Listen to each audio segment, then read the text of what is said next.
నమస్కారం గురుగారు. నమస్కారం అమ్మా భవాని. గురుగారు, రామకృష్ణ పరమహంస గురించి అందరికీ తెలిసిందే. సో ఆయన తెలియని వాళ్ళంటూ ఎవరు లేరు. ఆయన అనుగ్రహం ఖచ్చితంగా అందరి మీద ఉండాలి అనేసి కోరుకుంటాం. అలాంటి రామకృష్ణ పరమహంస మహంకాళి అమ్మవారిని దర్శించుకున్నారు అని చెప్పేసి మనకి ఇది తెలిసింది. మరి మహంకాళి అమ్మవారిని దర్శించుకున్నారు, ఆయన తాంత్రిక పూజలు చేస్తారు అని చెప్పేసి ఇలా కొంతమంది అంటారు. అంటే మహాకాళి అమ్మవారిని దర్శించుకున్నారు, తాంత్రిక పూజలు చేస్తారు అనేసి అంటారు కదా గురుగారు. అంటే ఆయన చేసే తాంత్రిక పూజలు కూడా ఇప్పుడు అందరూ అంటారు కదా, బ్లాక్ మ్యాజిక్ అని చెప్పేసి ఇవన్నీ అవన్నీ అని చెప్పేసి, మరి ఆయన చేసే తాంత్రిక పూజలు కూడా ఇలానే ఉంటాయి అంటారా? ఇది చాలా వెరీ వెరీ ఇంపార్టెంట్ క్వశ్చన్. ఇది చాలా ఇంటెలెక్చువల్ క్వశ్చన్, ప్రతి ఒక్కళ్ళు తెలుసుకోవాలి. ఎంతో అదృష్టం చేసుకుంటే, ఎంతో పుణ్యం చేసుకుంటే, ఎంతో తపస్సు చేస్తే దేవతల అనుగ్రహం కానీ, దేవుల అనుగ్రహం, మహా గొప్ప ఋషుల అనుగ్రహం అనేది మనకి కలుగుతుంది. అలాంటిది రామకృష్ణ పరమహంస గారికి మహంకాళి అమ్మవారి సాక్షాత్తు దర్శనం ఇచ్చారు అంటే అది సామాన్య విషయం కాదు. సో మరి అందరు రామకృష్ణ పరమహంస గారు కూడా తాంత్రిక పూజలు అనేసి అంటారు. మరి ఈ తాంత్రిక పూజలు చేస్తారా అని చెప్పేసి కొందరికి డౌట్ ఉండిపోతుంది. మరి ఇలా ఉన్న డౌట్స్ అన్నిటికీ మీరు క్లియర్ గా చెప్పాలి. తప్పకుండా. నేను ఐఐటి మెడ్రాస్ లో చదువుతున్నప్పుడు మైలాపూర్లో మాకు రామకృష్ణ పరమహంస ఆశ్రమం ఉంది, మఠం ఉంది, ఇప్పటికే ఉంది. అది మాదేమో అడయార్లో చదివేవాళ్ళం ఐఐటి. మన ఆనందమార్గ ఆశ్రమం వెలచెరిలో ఉండేది. ఈ రామకృష్ణ మఠం రోజు వెళ్ళేవాళ్ళం. అబ్బా ఎంత బాగుంటుంది, పాలరాతులు, రామకృష్ణ పరమహంస బొమ్మ అని మెడిటేషన్లో కూర్చునేవాళ్ళం. అబ్బా ఈయనకి మహాకాళి దర్శనం అయిపోయింది, మనకి అవ్వడం ఏమిటి, మనకు కూడా అవ్వాలి కదా అని నేను ఫస్ట్ అప్పుడు దేవీ పూజల మీద ఇంట్రెస్ట్ అనేది రామకృష్ణ పరమహంసల వారి వల్ల వచ్చింది నిజం చెప్పాలంటే. సరే ఆయన అంటే నేను అనుకున్నా ఆయనకి అయిపోద్ది నాకైపోద్ది, ఆయన మానవుడు అనుకున్నాను. ఆయన మానవుడు కాదు, ఆయన గదాధరుడు. చిన్నప్పుడు ఆయన పేరు కారణ జన్ముడు, ఆయన జగద్గురువు, ఆయన సాక్షాత్తు రాముడు కృష్ణుడు కలిపినటువంటి అవతారం. అది అవతార పురుషులు అంటారు వీళ్ళని అంతే. అందుకని ఆయన తాంత్రిక పూజలు చేశారని ఇప్పుడు సినిమాల్లో చూపించే తాంత్రిక పూజలు, ఇప్పుడు చెప్తున్న తాంత్రిక పూజలు ఒకటి కాదు. వీళ్ళు ఇప్పుడు సినిమాల్లో ఏం చేస్తారు, తాంత్రిక పూజలు అనగానే ఒక ముగ్గేస్తారు, పసుపు కుంకుమ అక్కడ బొమ్మేసేసి దానికి గుచ్చుతూ, లేకపోతే ఇలా కళ్ళు ఒక కపాలం పెట్టి, ఇలాంటి పిచ్చి అన్నీ ఉండవు. రామకృష్ణ పరమహంస అలాంటివి చేయాల. మేకలను కోయడం, కోళ్ళను కోయడం, యానిమల్ సాక్రిఫైస్, బర్డ్ సాక్రిఫైస్, నరబలలు ఇలాంటి సినిమాల్లో చూపించడం వల్ల మన అందరికీ మైండ్లో ఏమైపోద్ది అనమాట, మైండ్లోకి వచ్చేస్తుంది. సో తాంత్రిక పూజలు అంటే ఈ విధంగా భయంకరంగా ఉంటాయా? అవును అని అనుకుంటాం. అవే తాంత్రిక పూజలేమో అనుకుంటాం. తంత్రాలు చాలా రకాలు ఉంటాయమ్మా. ఆయన రామకృష్ణ పరమహంసుల వారు కానీ, ప్రభాత్ రంజన్ సర్కార్ అంటే ఆనందమూర్తుల వారు, ఆనంద మార్గ ప్రపౌండర్ మహాత్ములు, వీళ్ళంతా చెప్పిన దాన్ని బట్టి తంత్రాలో 3 రకాలు ఉంటాయి. అవిద్యాతంత్రము, ఇప్పుడు నువ్వు చెప్పిన బ్యాచ్ అంతా విద్యాతంత్రం అనమాట. మేకలు నేసుడు, కోళ్ళు వేసుడే, అదంతా ఇది అవిద్యాతంత్రం అంటే మాయాతంత్రం. రెండవది మిడిల్ అనమాట, అవిద్యకి విద్యకి మధ్యలో ఉంటుంది. ఇది మూడోది టోటల్ విద్యాతంత్రం. ఓకే, ఇది రామకృష్ణ పరమహంసల వారు చేసింది విద్యాతంత్రం. విద్యాతంత్రం మాత్రమే అందరూ చేయాలి. విద్యాతంత్రము అనేటటువంటిది అన్ని వేళలా ఎవ్వరు చేసినా వాళ్ళకి ప్రయోజనకారి అవుతుంది. దీన్ని విద్యాతంత్రం అంటాం. ఇక మధ్య రకం చెప్పాను కదా, విద్యకి మధ్య. ఇది అటు మనకి హాని చేయదు, ఇటు లాభము చేయదు, కానీ అనుకున్న పనులు మాత్రం కొంచెం కొంచెం చేస్తూ ఉంటుంది. అందుకని కొంచెం వైలెన్స్ మిక్స్డ్ సినిమా చూస్తాం కదా, బాధుడు ఒకసారి సాత్వికంగా ఉంటాడు, భారతీయుడు సినిమా టైప్లో అగ్రెసివ్నెస్ కొంచెం ఉండేటటువంటిది. ఇది మధ్యలో అంటే సగం రజోగుణం లాంటిది. ఇక మూడోది టోటల్ ఏసుడు అవిద్యాతంత్రం. సినిమాల్లో మన వాళ్ళు చూపించినట్టుగా మేకల కోసుడు, కోళ్ళను కోసుడు వీళ్ళ ఇష్టం అనమాట. వీళ్ళ ఇందులో చేయడం వల్ల చాలామంది నువ్వు గమనించు, శివలింగాలు పుట్టిస్తారు, లేకపోతే విభూతిలా పుట్టిస్తారు. ఇప్పుడు ఫోనుల్లో పేరిస్తే చెప్పేస్తున్నారని అంటారు, పేర్లని ఇలా రకరకాల ప్రకటితం చేస్తారు చూసావా. వాటిలన్నింటిని డీమెటీరియలైజ్ అంటారు తంత్రశాస్త్రంలో ప్రాసెస్ ప్రాసెస్లు ఉంటాయి. మెటీరియలైజేషన్ అండ్ డిమెటీరియలైజ్ అని ఉంటుంది. ఓకే. ఎవరైతే స్విస్ వాచ్లు అవి సృష్టించినట్టుగా మనం శివలింగాలు సృష్టించినట్టుగా వింటూ ఉంటాం కదా, ఇటువంటి వాళ్ళంతా కూడా ఆ డిమెటీరియలైజ్ చేయడం వల్ల వస్తారు. దీనివల్ల పాపం ప్రజలందరినీ వాళ్ళ సంస్థల్ని బాగా ఇంప్రూవ్ చేయాలని చెప్పేసి వాళ్ళు ఆకర్షించాలని రకరకాల ఇలాంటివన్నీ చేస్తారు కదా. దీనివల్ల వాళ్ళు లాస్ అయిపోయేది ఏంటో తెలుసా? మా గురుదేవులు చెప్పిన దాన్ని బట్టి రామకృష్ణ పరమహంసల వారు, ప్రభుపాదుల వారు, ఆనందమూర్తిజీ వీళ్ళంతా చెప్పిన దాన్ని బట్టి అటువంటి అవిద్యాతంత్రంతో డిమెటీరియలైజ్ చేసిన వాళ్ళు కొన్ని లక్షల సంవత్సరాలు, వేల సంవత్సరాలు మానవులకు అందుబాటులోకి రారు. వాళ్ళు అలాంటి జన్మ ఎత్తుతారు, అంటే నష్టపోతారు. ఇప్పుడు కర్ణపిశాచి అని ఒక విద్య ఉంటుంది, అది చాలా ఇంట్రెస్టింగ్ ఉంటుంది. నువ్వు చేస్తే చక్కగా 3 రోజుల్లో 2 రోజుల్లో నీకు స్వాధీనం అయిపోద్ది. యక్షిణి అనమాట. అది ఏం చేస్తుందంటే వచ్చి చెవులో చెప్తా ఉంటుంది, మనం ఏదో అడిగితే అది. ఫోన్ నెంబర్, వాడి జేబులో ఎన్ని డబ్బులు ఉన్నాయి, వీడి పేరేంటి అంటే చెప్పుద్ది దాన్ని. కానీ దీనికి ఇక్కడ ఒక మిస్అడ్వాంటేజ్ ఉంది. బాగానే ఉంది కదా, ఇదేదో అవతలాడి గురించి మనసులో ఉన్నాయి ఏంటి చెప్పేయచ్చు, మనకి జనాలంతా దేవుడని నమస్కారాలు పెడతారని అనుకుంటాం కదా మనం. ఆ తర్వాత ఉంటుంది అసలు స్టోరీ. సో దాని స్టోరీ వేరే ఉంటుంది. అవతల వాడు ఎవరైతే రోడ్డు మీద వెళ్తుంటాడో నువ్వు అడగకపోయినా వాడి చరిత్ర అంతా నీకు చెప్పుద్ది. ఆ సోది నువ్వు వినలేక భయంకరంగా ఉండాలి. మళ్ళీ ఇంకోటి ఇటు నుంచి వెళ్తుంటే వాడి సోది నీ చెవులు ఆపే అమ్మ తల్లి అన్నది మాందం, 2 చెవులు కూడా రక్తం కారుతుంది. కాబట్టి అప్పుడు ఏం చేస్తుంది, పోనీ ఇక్కడతో అయిపోయిందా అంటే ఇక్కడతో ఆగదు, ఈ జన్మంతా నీకు హెల్ప్ చేస్తుంది. హెల్ప్ చేస్తావు, నువ్వు పాపులర్ అయిపోతావు కొంతకాలం. మీకు దుబ్బ దగ్గర, మాకు తణుకు దగ్గర దుబ్బ దగ్గర ఒక ఊరు ఉండేది. ఆ దుబ్బ దగ్గర ఏంటంటే ఆయన పేరు బ్రహ్మాండమైన సిద్ధాంతి. ఆయన రెడ్డి చెరువు సిద్ధాంతి అంటారు. రెడ్డి చెరువు అని వాళ్ళ ఇంటి దగ్గర ఎంతమంది ఉంటారు తెలుసా? 1000 మంది జనం. ఇప్పుడు నడుస్తున్నాడు చూడు ముత్య అని, మల్లికార్జున ముత్య అని కర్ణాటకలో పొలోమని జనం. రోజుకు 2000, 3000, 10,000 మంది వెళ్తున్నారు. అలా చాలామంది ఉంటారు. బాగేశ్వర్ అని చెప్పేసి యూపీలో ఒకడున్నాడు, వాడి దగ్గర పొలోమని వస్తారు. వీళ్ళంతా ఏంటంటే చిన్న చిన్న విద్యలు చేస్తూ ఉంటారు, ఇలాంటి కర్ణపిశాచి విద్యలు లాంటివి. అవి చెప్తాయి కానీ లాస్ట్లో ఏం చేస్తాయంటే, అమ్మ ఇలాంటి విద్యలు చేయకూడదు, ఎవ్వరూ చేయకూడదు. చేయడం వల్ల లాస్ట్లో నీకు నేను 100 years చేసి పెట్టాను కాబట్టి నీకు 200, 300 years నీ ఆత్మను అది కంట్రోల్లోకి తీసుకుంటుంది. మనం చచ్చిపోయిన తర్వాత మనల్ని జన్మ ఎత్తనేవద్దు. దానికి స్లేవ్ కింద చేసుకొని, దాని బానిస కింద చేసుకొని, దాని బాండ్ నీకు దానికి ఉన్న బాండ్ పేపర్ మీద సైన్ చేసుకున్న అన్ని సంవత్సరాలు దాని స్లేవ్ కింద అన్న తర్వాత అప్పుడు వదులుతుంది. కాబట్టి ఇలాంటివి రామకృష్ణ పరమహంస గారు కూడా చెప్పారు చేయకూడదని. అయితే మరి మన రామకృష్ణ గురువు గారు హీరో రామకృష్ణ పరమహంసల వారు చేసిన పూజల మీద నీకు మంచి ఇంట్రెస్ట్ ఉంది, నువ్వు కూడా తంత్రికరాలుగా అయిపోవచ్చు చక్కగా. తంత్ర అంటే చూసే వద్దంటున్నావు. తంత్ర అంటే ఏంటి తెలుసా?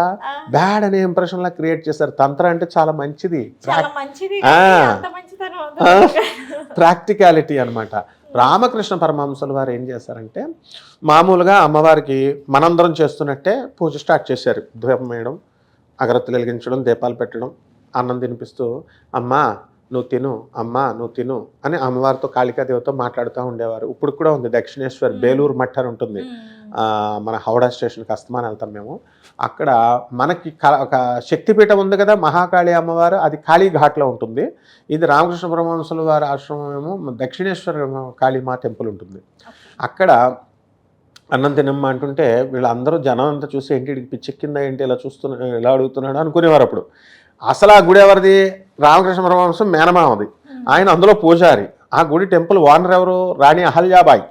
ఆయన రిప్రజెంటేషన్లో ఒక పర్సన్ ఉంటాడనమాట. వాళ్ళంతా ఉన్నప్పుడు సరే రామకృష్ణ పరమహంస ఆయనకు ఒంట్లో బాగోకపోతే ఒక వారం రోజులు చేయరా డ్యూటీ అంటే, ఈ వారం రోజుల్లో మన రామకృష్ణ పరమహంసల వారు చేసే ఆ కాళికాదేవికి అన్నం తినిపించడాలు ఇవి చూసి జనాలందరికీ పిచ్చెక్కేది. ఇటు పిచ్చోడేమో అనుకున్నారు ఫస్ట్లో, కానీ చెప్పినవి జరుగుతున్నాయి.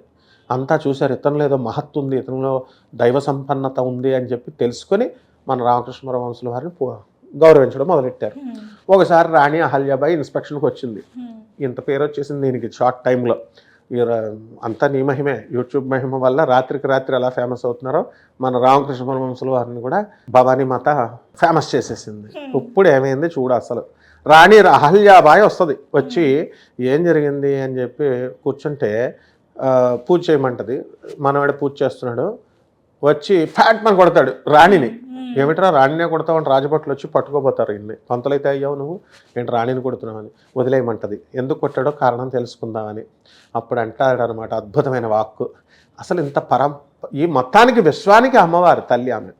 అటువంటి తల్లి ముందు కూడా కూర్చొని కుంకుడికాయలు కిలో కావాలా, లేకపోతే ఇప్పుడు ఏం సోపు కొనుక్కోవాలా, ఇలాంటి ఆలోచిస్తావమ్మా ఎక్కడైనా? ప్రాపంచిక విషయాలు ఎంత పెద్ద అయినా ఆలోచించకూడదు నువ్వు. అమ్మవారు జగన్మాత దగ్గర కూర్చున్నావు అని చెప్పగానే అప్పుడు మెచ్చుకుంటుంది.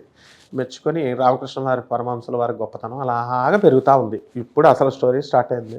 ఈ టెంపుల్ ఇన్ఛార్జ్ టెంపుల్ ఆయన ఉంటాడు కదా, ఆయన బాగున్నాడు, ఎంకరేజ్ చేస్తున్నాడు. ఈ లోపల భైరవీ మాత వస్తుంది. నువ్వేమో భవానీ మాత, ఆవిడేమో భైరవీ మాత. భైరవీది ఈయన యొక్క తాంత్రిక గురువు. అరే నాయన రామకృష్ణ పరమహంస, జగన్మాతే పంపింది నన్ను, నా శక్తినంతా నీకు దారబోస్తాను, నీకు కారణ జన్ముడువు, నువ్వు కారణం కోసం పుట్టావు, మానవాళిని ఈ జనన మరణ సైకిల్ నుంచి ఉద్ధరించడానికి ఒక సరైన మార్గంలో ఓ పద్ధతిలో ఉద్ధరించడానికి అని చెప్పేసి వస్తే సరే అని రామకృష్ణ పరమహంసుల వారు వెళతారు. వెళ్ళిన తర్వాత ఆయన చేత తన శక్తి అంతా ధారబోసేస్తుంది. తాంత్రిక సాధనలు స్టార్ట్ చేస్తుంది. ఇప్పుడు తాంత్రిక సాధన అంటే ఏంటో కాదు, టీ కాసుకోవడం లాంటిది. అంటే ఎలా అంటే ఇప్పుడు టీ మామూలుగా ఇలాగా పొయ్యి మీద నీళ్లు పెట్టాలా, గిన్నె పెట్టాలా, నీళ్లు పెట్టాలా, టీ పొడి కాయాలా, వెయ్యాలా, తర్వాత షుగర్ వేయాలా, తర్వాత మరిగిన తర్వాత పాలు వేయాలా. ఇది మంత్రం, ఫార్ములా అంటాం. దీన్ని నిజంగా పొయ్యి మీద పెట్టి కాచడం తంత్రం. అట్లా ఇంతవరకు పరమేశ్వరిని ఒక ఆల్ పెర్వేడింగ్ గాడెస్, అన్ని సర్వవ్యాపకురాలు, ఆల్ పవర్ఫుల్, అంతా శక్తివంతమైన తల్లి, ఆల్ ఓమ్నిసెంట్, ఓమ్నిపొటెంట్, ఓమ్నిప్రెజెంట్, అన్ని చోట్ల ఉంటుంది అని భావన చేసుకున్నాం. ఇక్కడ పిక్చరైజ్ చేసుకోవడమే తంత్రం అనమాట. భైరవీ మాత ఇలా చేయండి అంటే, ఇప్పుడు ఉదాహరణకి గాణగాపురంలో దత్తాత్రేయ స్వామి ఉన్నారు, మా నరసింహ సరస్వతి స్వాముల వారు వచ్చి ఒక పేద ఆవిడ ఇంటికి వెళ్ళి అలా గేదె పాలు ఇవ్వట్ల, ఈయన వెళ్ళి నాకు అన్నం పెట్టమ్మా అంటాడు. మా ఇంట్లో మా అన్నం లేదు సార్ అంటే, ఎందుకమ్మా అబద్ధాలు చెప్తావు, నాకు అంత టైం లేదు, మా ఆయన అడుక్కొని వస్తున్నాడు ఉండండి అంటే, లేదు నీ దగ్గర గేదె ఉంది కదా పాలు ఇవ్వంటే, ఆమె ఏమంటది, పాలు ఇవ్వచ్చు సార్, అది ముసలి గేదె, మొదటి నుంచి ఇవ్వట్లేదు సార్ అంటే, ఎందుకమ్మా అబద్ధాలు చెప్తావు, వెళ్ళి పితుకు చూద్దాం అంటాడు. గ్లాస్ తీసుకెళ్ళి పిండుతుంటే నిజంగా పాలు కుండలు వచ్చేస్తున్నాయి. అది మనం శ్రీ గురు చరిత్రలో పుస్తకంలో అలాగా రాసి ఉంది, కానీ అది కంటి ముందు మనకు కనబడాలన్నమాట, పిక్చరైజ్ చేసుకోవాలి. దృశ్యం సినిమాలో వెంకటేష్ చేసినట్టు, మీనా వెంకటేష్, ఆ విధంగా అదే తంత్రం అనమాట, అదే తాంత్రిక సాధన అంటే. అందువలన ఏ సాధనలు అయితే రామకృష్ణ పరమహంస వారు ఈ యొక్క మనము దక్షిణాచార పద్ధతిలో అష్టోత్తర శతనామ పూజలు ఇవన్నీ కూడా చేశారో, అమ్మవారిని తినిపిస్తూ బుజ్జగిస్తూ తన తల్లిగా భావించారో, అది యాక్చువల్ పిక్చరైజేషన్ చేసిందనమాట. ఉంచేలాగా ఆయన చూడేసేలాగా చేసింది. అప్పుడు ఆయనకి జగన్మాత అయినటువంటి ఆ మహాకాళి అమ్మవారి దర్శనమిస్తుంది. ఇది ఆయన చేసిన పూజలు. అంటే ఇందులో పసుపు వేయలేదు, కుంకుమ వేయలేదు, ఆయన మేకలు వేయలేదు, దీపాలు పెట్టలేదు, ఏమీ చేయలేదు. మరి వీళ్ళు మనవాళ్ళు కోసేసి మేక రక్తం తీసి తల మీద ఇలా పెడుతున్నారు. మీకు యానిమల్స్ ప్రొటెక్షన్ సెల్ అని ఒకటి ఉందిరా డిపార్ట్మెంట్ మెడ్రాస్లో, ఇప్పుడు ఢిల్లీకి మార్చారు దాన్ని. వాళ్ళు వచ్చి అరెస్ట్ చేసి జైల్లో వేసేస్తారా నాయన, వీటిని కాదని నేను చెప్పిన తర్వాత ఇప్పుడు ఈ మధ్యకాలంలో అన్నీ మానేశారు పెట్టడం జనాలు. లేకపోతే రోజుకు ఒక షాట్ వచ్చేది మనకి, యానిమల్ని నరికేయడం. ఇలాగా దక్షిణకాళి అని ఒకడు, శ్మశానకాళి అని ఒకడు, తంత్ర సాధన, తంత్ర పూజలు ఇలా చెప్పేవారు. ఏది మటన్ చికెన్ ఇవి పెట్టలేదు రామకృష్ణ పరమహంసుల వారు. చక్కగా మనకి మానసికంగా చేశారు. ఆ తర్వాత ఆయన సాధన తర్వాత నెక్స్ట్ లెవెల్ ఎల్కేజీ నుంచి ఫోర్త్ క్లాస్ నుంచి 7th క్లాస్ ఇలా ప్రమోషన్ చేస్తారు. రానున్న కాలంలో తోతాపురి గురువు గారు వస్తారు, ఇంకొక గురువు. ఆయన వచ్చి ఏం చేస్తాడు, నాయన రామకృష్ణ పరమహంస ఇక్కడున్నావని నాకు అర్థమైంది, ఎక్కడికి పోయావని చెప్పేసి, తాంత్రిక సాధన అయిపోయింది కదా, ఇప్పుడు నిరాకార సాధన అంటే బైరాగి, సన్యాస సాధన, ఇంకా రకరకాల ఎన్ని సాధనలు అయితే ఉన్నాయో. రామకృష్ణ పరమహంస బంధువు ఒకడు ఉంటాడు, వాడు అసలే పాపం రామకృష్ణ పరమహంస అమాయకుడు అని చెప్పి కాపలా పెడతారు ఆ గుడి ధర్మకర్త. వీడు ఎక్కడికి వెళ్ళిపోతాడు పిచ్చోడు, వీడు కొంచెం కాపలాకాయని. వీడేమో అన్ని చెకింగ్ చేస్తూ ఉంటాడు. భైరవీ మాత వచ్చింది, తీసుకుపోయింది, ఏమో తాంత్రిక పూజలు చేయించింది. ఇప్పుడు కొత్తోడు ఒకడు వచ్చాడు, పిచ్చోడులో ఉన్నాడు, తోతాపురి. వీడు ఏకంగా రూమ్లో వేసి బంధించేసి మెడిటేషన్ చేయిస్తాడు. అంటే నేను వెళ్తాను అంటాడు రామకృష్ణ పరమహంస ఈ బంధువుతో. అప్పుడు ఆయన అంటాడు, ఇంకా ప్రపంచంలో ఎన్ని సాధనలు ఉంటాయి, అన్నీ నువ్వే చేయాలా ఏంటి? ఒకటేమో రూపంలో ఉన్నట్టు చేసావు, సాకార సాధన, కాళికాదేవి కనబడింది రూపంలో నీలా కూర్చొని. తర్వాత రెండవది తాంత్రిక సాధన చేశావు, ఇప్పుడు బైరాగి సాధన అంటున్నావు, మళ్ళా తర్వాత కాపాలిక సాధన, ఈ సాధన, ఆ సాధన, ఏది వదలలేదు, అన్నీ చేసేయి, నువ్వే చేసే అలా అంటాడు అనమాట. అన్నీ చేసేస్తాడు ఆయన. అద్భుతం. ఎవరు ఈ యొక్క రామకృష్ణ పరమహంసుల వారి చేత తోతాపురి గురువు గారు రూములో పెట్టి 2 రోజులు మొత్తం కంప్లీట్ బంధించేస్తాడు. బంధించేసి 200 సంవత్సరాలు ఎవరికైనా పట్టేటటువంటి కాన్సంట్రేషన్ 2 రోజుల్లో రామకృష్ణ పరమహంసకు వచ్చేస్తుంది. దీన్ని రామకృష్ణ మఠం వాళ్ళు రిలీజ్ చేసిన రామకృష్ణ పరమహంస సినిమాని యూట్యూబ్లో కొడితే వస్తుంది. ఆ సీన్స్ అన్నీ కూడా మనం అందరం చూసుకోవచ్చు, మన ప్రేక్షకులు వాళ్ళు కూడా పిక్చరైజేషన్ అయిపోద్ది. ఈ విధమైన పూజలు చేశాడమ్మా రామకృష్ణ పరమహంసల వారు. సో రామకృష్ణ పరమహంస వారు ఈ విధమైన పూజలు చేయడం వల్లనే సాక్షాత్ అమ్మవారే ఆయనకి దర్శనం ఇచ్చారు. కానీ అందరూ అనుకున్నది ఏంటి అంటే తాంత్రిక పూజ అంటే సో అది వేరేలాగా తీసుకోవడం వల్ల సో ఇట్లా జరిగింది. దానికి దీనికి సంబంధం ఉండదు. మహాత్ములు ఎప్పుడు అలా చేయరు. ఆయన సాక్షాత్తు కారణజన్ముడు. ఆయన కారణజన్ముడు కాబట్టి ఇప్పుడు ఆయనకి ఎటువంటి వాళ్ళు దగ్గరికి వెళ్ళినా ఆ రోగాలను తీసేసే శక్తి, ఆ తర్వాత ఆయన ఏదైనా సమస్యలు ఉన్నటువంటి శక్తి కాళికాదేవికి మాట్లాడేవాడు. ఎందుకు? ఆయనకి ఏకైక శిష్యుడు, ఒకే ఒక శిష్యుడు స్వామి వివేకానందుడు. నరేందర్ ఆయన పేరు. చిన్నప్పుడు ఆ వివేకానందుడు వెళ్ళినప్పుడు ఏం జరుగుతుంది? వివేకానందుడు వెళ్ళి మా అమ్మ నాన్న పరిస్థితి బాగాలేదండి, డబ్బులు కావాలండి అని నేను నీ దగ్గరికి వచ్చి గురువు శిష్యర్కం చేస్తా, నీకు సేవలు చేస్తా కూర్చుంటే మా అమ్మకి మా నాన్నకి ఫుడ్ పెట్టేవాళ్ళు ఎవరు అని అడుగుతాడు. మరి ఎవరు? వివేకానందుడు. అదంతా అమ్మవారు చూసుకుంటుంది, పో అంటాడు. పోయిన తర్వాత ఏం చేస్తాడు తెలుసా? అమ్మవారిని దర్శనం మీకు అవుద్ది కదా, వెళ్ళి అడుగు, మరి అయితే అమ్మవారిని పిలువు అంటాడు. శిష్యుడే కదా, చనువు ఉంటుంది కదా గురువు దగ్గర. అప్పుడు కాళికాదేవి ఇస్తుంది, వెళ్ళంటే నీలాగా కూర్చుంటుంది కాళికాదేవి. కూర్చున్నప్పుడు వివేకానందని మా అమ్మ మా నాన్నకి డబ్బులు అడుగు, ఇవ్వు అని అడుగు మీ అమ్మ మీ నాన్నకి అని రామకృష్ణ పరమహంసని పంపితే ఫస్ట్ టైం వెళ్ళి అమ్మవారు అడుగుద్ది ఏం కావాలని. అమ్మ నాకు భక్తి వైరాగ్యాన్ని ఇప్పు అమ్మ అని అడుగుతాడు. మళ్ళీ బయటకు రాగానే ఏం అడిగావు డబ్బులు అంటాడు. అంటే అడగలేదు స్వామి అంటే మళ్ళీ 3 సార్లు పంపుతాడు. అలా 3 సార్లు కూడా భక్తి వైరాగ్యాన్ని మాత్రమే అడిగి వస్తాడు. అప్పుడు నవ్వుకుంటాడు రామకృష్ణ పరమహంస కాళికాదేవి ఇద్దరు కలిసి. చూసావా వీడు పంపుతున్నాడని. ఒక చంటి పిల్లడి మనస్తత్వం రామకృష్ణ పరమహంసుల వారిది. ఒక ప్రొఫెసర్ నరేంద్రుడు అంత ఈజీగా అయిపోలేదు. వివేకానందుడు రామకృష్ణ పరమహంసుల వారి శిష్యుడు అంత ఈజీగా అయిపోలే. ఆయన క్లాసులో చెప్తున్నప్పుడు ఇప్పుడున్నటువంటి ప్రజెంట్ కాలంలో ఒక గొప్ప యోగి యథార్థ భక్తిని, నిజమైన భక్తిని బోధించే ఒకే ఒక గురువు ఉన్నాడు రామకృష్ణ పరమహంస అని అనగానే ఆయన చూడాలి అని స్వామి వివేకానందుడు వెళ్ళి అక్కడ ఆయనకు భక్తుడైపోయాడు అనమాట. అనేక సార్లు నమ్మలేదు ఆయన్ని. ఆయన లైఫ్ లాంగ్ ఎప్పటికప్పుడు టెస్టులు పెడుతూనే ఉంటాడు వివేకానందుడు. టెస్టులు పాస్ చేస్తూనే ఉంటాడు రామకృష్ణ పరమహంస నవ్వుకొని.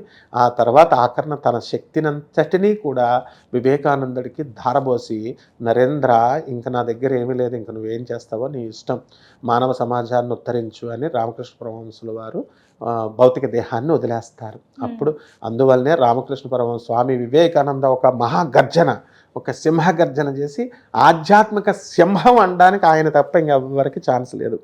ఆయన చెప్పిన బోధనలన్నీ కూడా అవన్నీ తపస్సంపన్నుడు నరుడు ఆయన. అర్జునుడే మళ్ళీ వివేకానందుడిగా పుట్టాడు. నరనారాయణ మహర్షులు అంటారు కదా, వాళ్ళే రామకృష్ణ పరమహంస వివేకానందుల వారు అనమాట. అది వాళ్ళ యొక్క కృప మనకు ఉండాలి.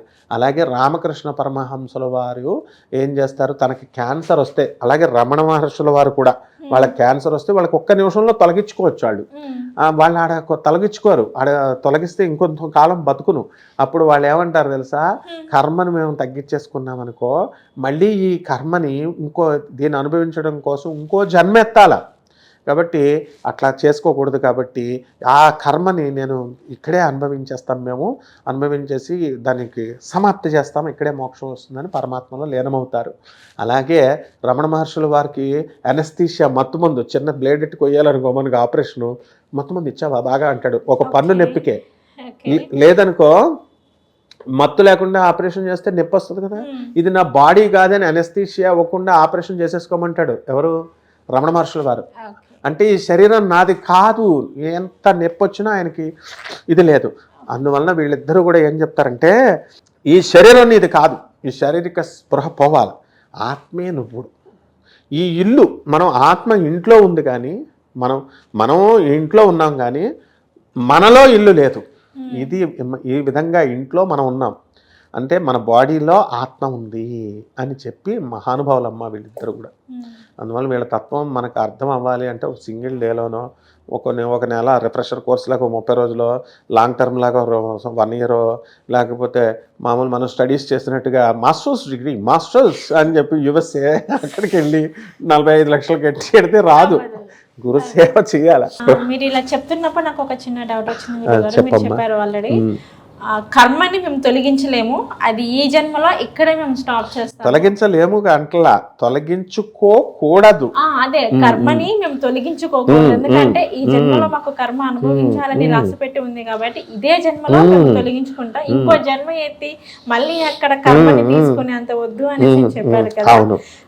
అదే మన మానవ జన్మ ఇప్పుడు మనం ఒకసారి చూసుకున్నట్లయితే ప్రస్తుత కాలంలోని చాలా మంది ఏదైనా జరుగుతుంది అన్నా కానీ, ఏదైనా అవుతుంది అన్నా కానీ అది కర్మఫలం. అవును, ఖచ్చితంగా ఇది నీకు కర్మఫలం, అందుకే ఇలా అనుభవిస్తున్నాం అని అనుకుంటారు. కానీ చాలా మంది దాన్ని తొలగించుకోవడానికి చూస్తారు కదా గురువు. ఇప్పుడు తొలగించుకుంటే మరొక జన్మ అంటూ ఉంటే అది ఏ జన్మ అయినా కానీ, మానవ జన్మ కానీ, జంతువు జన్మ కానీ, ఒక పుష్పం రూపంలో కానీ, ఎలా అయినా కానీ ఖచ్చితంగా ఆ రూపంలో మళ్ళీ ఇక్కడ మిగిలిపోయిన కర్మ అక్కడ అనుభవించాల్సి వస్తుందా? Yes, exactly, wonderful question. ఇక్కడ ఏంటంటే ఇక్కడ మనము తొలగించుకునే మనగాడు వీళ్ళంతా ఇప్పుడు డూప్లికేట్ స్వామీజీలు, డూప్లికేట్ బాబాలు, డూప్లికేట్ గురువులు మేము తొలగిస్తాం అంటున్నారు. వీళ్ళ వల్ల కాదుగా తొలగించడం. అలాగే రెమెడీస్ అంటున్నారు కదా, ఈ రెమెడీస్ ఆ రెమెడీస్ అని పిచ్చి రెమెడీస్ చెప్తున్నారు. వీళ్ళతో తొలగిపోయినట్లు వాళ్ళ బిల్డప్ ఇస్తున్నారు, తొలగించేసేటట్లుగా తొలగిపోయినట్లు వీళ్ళ బిల్డప్ ఇస్తున్నారు. దీన్ని నిజంగా తొలగించగలిగే శక్తి వీళ్ళెవరికి మనకెవరికి లేదు. ఎవరికి ఉందంటే జగద్గురు అయినటువంటి ఆదిశంకరుడు, జగద్గురు అయిన కృష్ణుడు, పరమేశ్వరుడు, రమణ మహర్షుల వారు, రామకృష్ణ పరమహంసుల వారు, వివేకానందుడు, పరమహంస యోగానందుల వారు, రమణ మహర్షులు లాంటి యోగులు మాత్రమే తొలగిస్తారు. వాళ్ళు మనకు కనబడరు. తొలగించేటప్పుడు మనం స్వామి నాకు ఇలా అయిపోయింది, నాకు తెలీదు, నాకు జ్ఞానం, నాకు ఇలా వస్తుందంటే తొలగిస్తారు. నువ్వు అడిగిన ప్రశ్న, ఇటువంటి మహానుభావులు తొలగించినప్పుడు శక్తి ఇంకా అది అక్కడితో ఆగిపోద్ది, నెక్స్ట్ జన్మ కంటిన్యూ కాదు. దీనికి గురుచరిత్ర చెప్తుంది. మన గురుచరిత్రలో నృసింహ సరస్వతి స్వాముల వారి దత్తాత్రేయులు పుడతారు కదా గాణగాపురంలో. వాళ్ళ చెల్లికి, అమ్మ నీకు కర్మ ఉంది, నువ్వు కుష్టి వ్యాధి వచ్చింది, నీకు త్వరలో అన్న నా జాతకం చెప్పంటే ఆమె ఏమంటాడు, నువ్వు చాలా జన్మలు భార్యాభర్తలను విడదీసావు, చాలా కష్టాలు నువ్వు చేసావు, తప్పులు చేసావు, కాబట్టి కుష్టి వ్యాధి నీకు రాబోతుంది, తర్వాత నువ్వు నీ భర్త విడిపోతారు అని ముందు అనుభవిస్తావా, లేక ఈ కుష్టి వ్యాధి వచ్చేస్తుంది ఇప్పుడు అనుభవించి తర్వాత సుఖపడతావా, లేకపోతే ముందు సుఖపడి తర్వాత కష్టాలు పడతావా అంటాడు. ఎందుకయ్యా బాబు ముందే నాకు కష్టాలు ఇచ్చేసాయి అంటుంది. అప్పుడు కుష్టి వ్యాధి వచ్చేస్తుంది. వచ్చిన తర్వాత మరి ఆమె అనుభవించక్కర్లేకుండా మళ్ళీ శరణ వేడింది కాబట్టి కొంతకాలం అయిన తర్వాత నృసింహ సరస్వతి స్వాముల వారు గురువులు అంటే ఎవరమ్మా, కరుణామయులు. వాళ్ళు ఏం చేస్తారు, శిష్యుడు ఇప్పుడు స్టూడెంట్ కష్టాల్లో, నువ్వు కష్టాల్లో ఉంటే గురువు చూడలేడు కదా, వెంటనే రెమెడీ, ఈ పిచ్చి రెమెడీలు కాదు అమ్మ బాబాయ్, ఇప్పుడు జనాలు చెప్పే రెమెడీలు కాదు, భయం నాకు, ఒరిజినల్ వెళ్ళి పాపనాశన తీర్థంలో నాయన స్నానం చేయి అమ్మా అంటే, అక్కడ మనకి అష్టతీర్థాలని ఉంటాయి కదా గాణగాపురంలో, అక్కడికి వెళితే స్నానం చేస్తే ఆ పాప ఫలితం పోయి కుష్ఠవ్యాధి తగ్గిపోద్ది. అంటే ఇక్కడ ఏమన్నాడు, పూర్వజన్మ కృతం పాపం రోగరూపేణ పీడిత. పూర్వజన్మల్లో మనం చేసుకున్నటువంటి పాపాలన్నీ కూడా రోగాల రూపంలో పీడిస్తాయి అన్నారు. ఆ పాపం పీడించింది కాబట్టి జగద్గురువుల కృపతో, పరమాత్మ కృపతో మనకి కర్మను కూడా తొలగించవచ్చు. అయితే దాన్ని ఎలా చేస్తారు, అడ్జస్ట్మెంట్ అడుగుతారు. స్వామి మరి నువ్వేమో ఆయుర్దాయం లేదంటున్నావు, ఒక అతన్ని బతికిస్తున్నావు, బ్రహ్మేమో రాస్తాడంటున్నావు, ఒక పక్క ఇంతే ఇతను ఆయుర్దాయం అంటున్నావు, మరి చచ్చిపోవాలి కదా, మరి నువ్వు బతికించావంటే బ్రహ్మరాత అబద్ధం అని కదా అర్థం అని ఇప్పుడు నువ్వు అడిగినట్టుగా ఒక శిష్యుడు నృసింహ సరస్వతి స్వాముల వారిని అడుగుతారు దత్తాత్రేయుని. అప్పుడు ఆయన ఏమంటాడు, బ్రహ్మ చెప్పింది సత్యమే, కర్మను ఎవ్వరూ కూడా మార్చలేరు, కర్మను అనుభవించక తప్పదు. అయితే ఈయనకి రాబోయే జన్మలో ఒక 30 సంవత్సరాల ఆయుర్దాయాన్ని పీకి ఎక్కడ పెడుతున్నాను అని చెప్పి చనిపోయిన ఆ కర్మని బతికించాడు అనమాట. చనిపోయినాడు బతికించాడు, కర్మని అనుభవించేలా చేశాడు. అంటే ఇప్పుడు మనం కర్మ అంటే ఇప్పుడు చాలా కష్టాలు ఉన్నాయనుకో, బాగా ఎక్కువగా ఎండ ఎక్కువగా ఉంది, గొడిగేసుకున్నాం అనుకో, మన వరకు ఎండ తగ్గుతుంది. అలాగే చక్కగా వర్షాలు వచ్చేస్తున్నాయి, మనం గొడిగేసుకున్నాం అనుకో, మన వరకు గొడుగు వేసుకున్నాం కూడా వర్షం పడదు. టోటల్ వర్షాన్ని ఆపేయలేము. ఇప్పుడు మొత్తాన్ని వర్షాన్ని ఎవరు ఆపలేము, గొడుగు పట్టుకోగలం ఆపుకోగలం. కొంచెం ఆపుకో. అది తీసేసుకొని మహాత్ములకు చెప్పాల్సిన దాన్ని తీసేసుకొని కపట బ్రాహ్మల, కపట జ్యోతిష్కుల, కపట మంత్రగాళ్ళు, కపట గురువులు, కపట బాబాలు వీళ్ళందరూ వచ్చేసి కర్మను మేము తొలగించేస్తాం, ఈ రెమెడీ ఇచ్చి దేవుడేపు తిరిగేలా ఒత్తు పెట్టు, నల్ల ఒత్తు పెట్టు, ఇలా చెప్తున్నారు అనమాట. వీళ్ళు చెప్పే రెమెడీ వల్ల, ఏ చిన్న రెమెడీ వల్ల కూడా మనకి ఏ పని జరగదు. ఇప్పుడు అందుకని ఇప్పుడు నాకు ఫోన్లు చేస్తూ ఉంటారు, గురుగారు రెమెడీ చెప్పండి అంటారు. వాళ్ళే ఏం రెమెడీ రా నాయన, ప్రతిదానికి రెమెడీ అని ఎక్కిచ్చేసారు మైండ్కి. కాబట్టి ఆ చెప్పిన వాళ్ళంతా రౌరవాది నరకాలకు వెళ్ళిపోతారు నెక్స్ట్ జన్మలో. ఈ ఫాలో అయిపోయిన వాళ్ళు ఇప్పుడు వాళ్ళు చెప్పిన రెమెడీలు ఇలా అమాయకులు కదా, ఈ అమాయకుల బ్యాచ్ అంతా కూడా, చేసిన బ్యాచ్ అంతా కూడా వీళ్ళు కూడా వెళ్ళిపోతారు.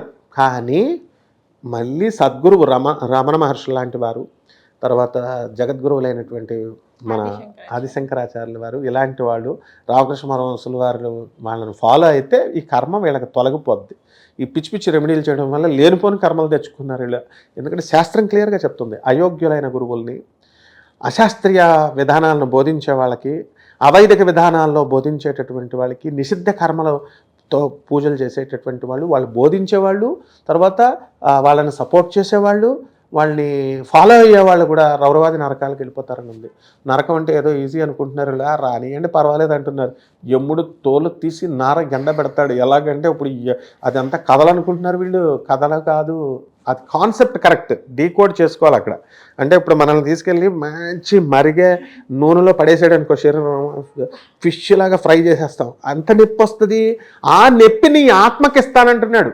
అది అర్థం కాక యమగోళ సినిమాలుగా, యముడు ఆకాశంలో ఉంటాడా, మనం ఇదంతా వేడివేడిది కాల్స్తారా, మనం బాడీ ఇక్కడ వదిలేసాం కదా, మనల్ని ఎలా చేస్తాడని బిల్డప్లు ఇస్తున్నాం. చిన్న జ్వరం వస్తే అమ్మా ఇదిగో చూడు నాకు వారం రోజులు జ్వరం, అమ్మ రామకృష్ణ పరమహంస అంటున్నాం. అలా మనం ఉత్తప్పుడు ఎవడు దేవుడు ఎవడు యముడు అంటాం బాగుంటే, అక్కడ యముడు ఏం చేస్తాడంటే, అమ్మా మనకు ఇంకొక సూక్ష్మ శరీరం అని ఉంటుంది మన ఆత్మ, దాన్ని గుచ్చుతాడు. ఇప్పుడు ఎలాగైతే ఇప్పుడు మైకి ఈ శరీరం ఇది ఉందో దీన్ని ఎలా గుచ్చుతాడో, అలాగే ఎక్కడ నొప్పి వస్తుందో అక్కడికి అంతకంటే 10 times నొప్పి వస్తుంది. కాబట్టి గరుడ పురాణంలో చెప్పినవి, మహాత్ములు చెప్పినవి, ఈ బాధల కాన్సెప్ట్ ఇలాగే జరుగుద్దని కాదు, డీకోడ్ చేసుకుంటే ఆ కాన్సెప్ట్ గుచ్చుకోవడాలు ఆ థీమ్ జరుగుద్ది. అటువంటి బాధల నుంచి రక్షించడానికి పాపం ఈ పరమదయాళువులైనటువంటి గురువులు, ఈ రామకృష్ణ పరమహంసుల వారు, వివేకానందుడు, వాళ్ళంతా వెయిట్ చేస్తూ ఉంటారు అక్కడ. ఆనందమూర్తి వీళ్ళంతా, Lahiri Mahasaya, master EK, CVB, master CVB, Ekkirala కృష్ణమాచార్యుల వారు, వీళ్ళంతా వేదవ్యాసుల వారు, ఇకరాల భరద్వాజ, ఇలా స్పిరిచువల్ మాస్టర్స్ పద్ధతుల్లో ఇప్పుడున్న గురువులు పాపం, అరే నా శిష్యులు రా పాపం వీళ్ళు, నేను చెప్తే ఏం లేదురా, వీళ్ళని ఎలాగైనా నేను సేవ్ చేయాలా అని చెప్పేసి వాళ్ళు మనకి హెల్ప్ చెయ్యాలని చేస్తున్నారు. ఇది అర్థం కాక మనం ఏం చేస్తున్నాం, ఇప్పుడు వాళ్ళకి చిన్న గురువులైనా పెద్ద గురువులైనా పేర్లే అవసరం లేదు, ఎవ్వరు చేసినా సరే మొత్తం పిల్ల కాలువలన్నీ వెళ్ళి ఎక్కడికి వెళ్ళిపోతే మహాసముద్రంలోకి వెళ్ళిపోతాయి కదా. అలాగే ఏ దేవుడికి నువ్వు ఎల్లమ్మ పెట్టు, తర్వాత ఆ మహంకాళి అమ్మవారను, ఇంకో అమ్మవారను ఎవరికి చేసినా అవన్నీ మహాసముద్రమైనటువంటి కేశవనామం, కేశవుడికి వెళ్ళిపోద్ది, జగద్గురు అయిన కృష్ణుడికి వెళ్ళిపోద్ది. ఆది గురువు శివుడు కాబట్టి ఎవరికి దండం పెట్టినా నీకు అందులోకి వెళ్ళిపోద్ది. అంటే నీకు డౌట్ రావచ్చు, ఒక కోయోడికి నమస్కారం పెడుతున్నాం సార్, ఒక 5వ క్లాస్ చదువుకోని గురువు, నాకుండే డౌట్లు అవి. వీడేమో కోయోడు చిలక పట్టుకుంటాడు, ఇంకోడేమో ఏదో 5వ క్లాస్ కూడా చదవరు, బోధిస్తారు. వీళ్ళు గురువులు ఏమిటారా, నోరిపితే సరస్వతి లేదు, వీళ్ళకి అన్ని పిచ్చి పిచ్చి అని చెప్తారు. ఎవరైతే పిచ్చి పిచ్చి చెప్పినా వాళ్ళ ఆ ఫలితం వాళ్ళకే ఉంటుంది. మనము వాళ్ళకి పెట్టిన నమస్కారం ఎక్కడికి పోదు. వాళ్ళ గురువులుగా మీరు అనుకున్నారు కాబట్టి వాళ్ళ అంతవరకు నాలెడ్జే మీకు వస్తుంది. 5వ క్లాస్ మాస్టర్ని పట్టుకుంటే 5వ క్లాస్ సబ్జెక్టే చెప్తాడు, 7th క్లాస్ మాస్టర్ని పట్టుకుంటే సెకండరీ టీచర్ని ఆ 7th క్లాస్ ప్రాబ్లమ్స్ చెప్తారు, 10th క్లాస్ వరకు 10th యూనివర్సిటీ ప్రొఫెసర్ని పట్టుకుంటే పెద్ద పెట్టుకుంటావు.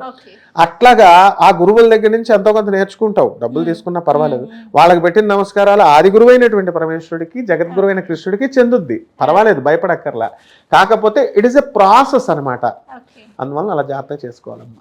ఓకే గురుగారు, రామకృష్ణ పరమహంస గురించి అయితే మాకు చాలా చక్కగా చెప్పారు. అలాగే కర్మని తొలగించుకోగలమా, ఒకళ్ళ కర్మని మనం అంటే ఈ జన్మలో కాకుండా ఇంకో జన్మలో కూడా అనుభవించేలాగా ఉంటుందా అనే వీటన్నిటి గురించి అయితే చక్కగా చెప్పారు. నమస్కారం. నమస్కారం అమ్మా. షేర్ చేయండి, లైక్ చేయండి, సబ్స్క్రైబ్ చేయండి. మరిన్ని వీడియోల కోసం బెల్ సింబల్ పై క్లిక్ చేయండి.